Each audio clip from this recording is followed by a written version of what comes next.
Hi everybody and welcome to my channel. Today I'm going to talk about why national parks matter. If you like this video, please subscribe, give it a like, and turn on the bell to be notified so you know when I'm going to post a new video. Prior to the 19th century, most Europeans and Americans didn't view nature for its beauty. They viewed it more as a resource they could use for food, clothing, and shelter. Also, in Europe, when they did want to preserve nature, it was mostly done by wealthy landowners that wanted to preserve the wildlife and trees for game hunting. Nevertheless, in the United States specifically, the National Park Service was still created and is functioning today.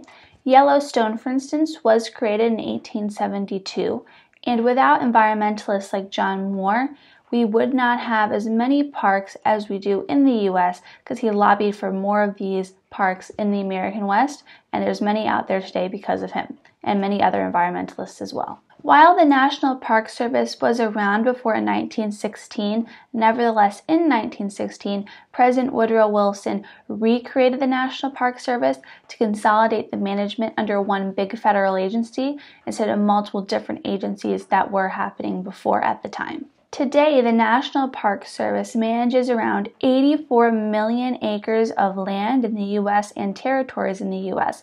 This is crazy, but also really great, as you'll see later on in the video. The U.S. is not the only country to have national parks, though. Nearly 100 other countries have land that's classified as a national park. In Australia, they have 285 places that do so. In China, 208, Brazil, 70, and Mexico 67. Now this is a lot, and a lot of other countries do as well, but I couldn't list them all here. Now I'm going to give you a few reasons why national parks matter and why we need to keep them around. The first reason is that they remind us of our past. When you go to a national park, it's not built up. It's how the land was originally before buildings were built, before society sort of took over that space. You get to see animals in their actual environment, and really it takes you back to the beginning of the United States, and that is really cool and something that there's not many places you can go to that will do that. They also are a safe place for animals. Many parks don't allow any hunting or anything that hurts the animals in any way, so it really is a place where the animals are safe to be themselves and they don't have to worry about humans hurting them at all, which is super great. Also, in comparison to zoos, animals actually belong in the park that they're in, so it's not like they were placed there, they actually belong there. I know when I went to Yellowstone, I saw a lot of buffalo. The buffalo historically belong in that area, so it's not like it's unfamiliar to them, which is something super important to consider with the national parks. It's more realistic to what animals actually deal with than zoos. While zoos do have benefits as well for rehabilitating some populations, national parks offer you that more real experience than zoos will. National parks are a place for everyone, not just the wealthy. In the history portion of this video, I discussed how many wealthy landowners in the beginning in Europe would buy this land for game hunting. That is not the case in places globally and in the United States.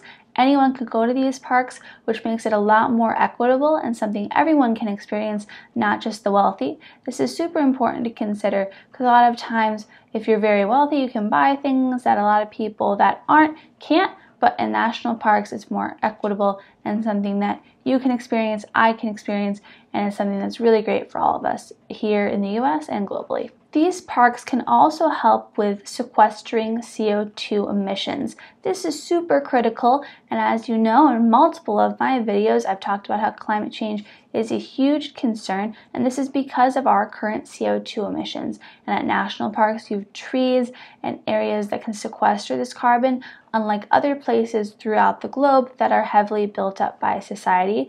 It's more important to have areas like this that can sequester the carbon because of our current emission rate, but this is just something that national parks offer that I thought I should mention, but it doesn't mean we shouldn't keep trying to sequester carbon in other ways, but national parks are a great resource for this as well too. I have a quick question. Do you have a favorite park you like to visit? Let me know in the comments below. I really love national parks, and I really hope this came across in the video, as well as local parks, not just national parks. And this is because it reminds me of a lot of happy memories with my family when we went traveling to these different parks and got to experience nature together.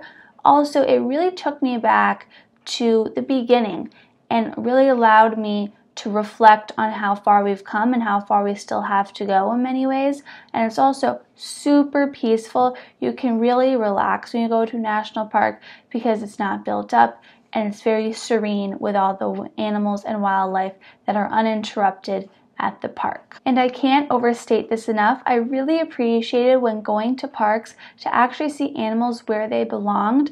Unlike in zoos where you see animals from all over the world that don't necessarily belong in the location they're in national parks you see animals where they currently live, and that is super cool.